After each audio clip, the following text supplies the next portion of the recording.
सत्याचा आवाज, खोट्याला चोप देणार. आपण पाहत आहात जनशक्ती लाईव्ह न्यूज. निर्भीड बातम्या, निडर पत्रकारिता. कोणताही नेता नाही, गाजावाजा नाही, तरीही आदिवासी तरुणांचा नागपूर अधिवेशनावर भव्य मोर्चा. नागपूर, दिनांक 13 डिसेंबर. कोणत्याही राजकीय नेत्याच्या उपस्थितीशिवाय व कोणतीही प्रसिद्धी न करता केवळ एका हाकेवरून आदिवासी तरुणांनी नागपूर येथील हिवाळी अधिवेशनावर भव्य मोर्चा काढत आपला संताप व्यक्त केला. या मोर्चात विशेषतः आदिवासी गोवारी समाजातील तरुण-तरुणींनी मोठ्या संख्येने सहभाग नोंदवला. मोर्चा हा शांततेच्या मार्गाने काढण्यात आला असून आदिवासी समाजावर होत असलेल्या अन्यायाविरोधात एकजूट दाखवण्याचा ठाम संदेश या माध्यमातून देण्यात आला. कोणताही नेता पुढे नसतानाही मोर्चाला मिळालेली प्रचंड उपस्थिती ही नव्या आदिवासी नेतृत्वाची जाणीव करून देणारी ठरली.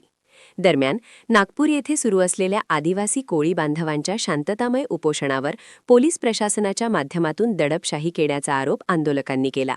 या कारवाईत आंदोलकांवर अन्यायकारक गुन्हे दाखल करण्यात आल्याने राज्यभरातून संताप व्यक्त केला जात आहे. या घटनेच्या निषेधार्थ सोलापूर येथे तरुणांनी जिल्हाधिकारी कार्यालयावर धडक देत जिल्हाधिकाऱ्यांची प्रत्यक्ष भेट घेतली व निषेध निवेदन सादर केले. प्रशासनाने आंदोलनकर्त्यांच्या मागण्यांची दखल घ्यावी अशी ठाम मागणी यावेळी करण्यात आली. यावेळी पंढरपूरहून थेट सोलापूर येथे आलेले आदरणीय श्री गणेश अंकुशराव यांनी जिल्हाधिकाऱ्यांची भेट घेऊन आंदोलनकर्त्यांची भूमिका स्पष्ट केली. त्यांच्या नेतृत्वाखाली सोलापूरमधील आंदोलन शांततेत व शिस्तबद्ध पद्धतीने पार पडले.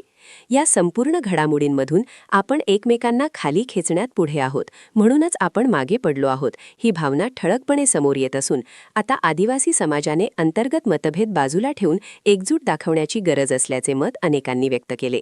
दरम्यान गीतांजली कोळी यांच्या महाराष्ट्र दौऱ्याच्या पार्श्वभूमीवर राज्यभर आदिवासी प्रश्नांबाबत जनजागृती होत असून येत्या काळात हा लढा अधिक तीव्र होण्याची शक्यता वर्तवण्यात येत आहे.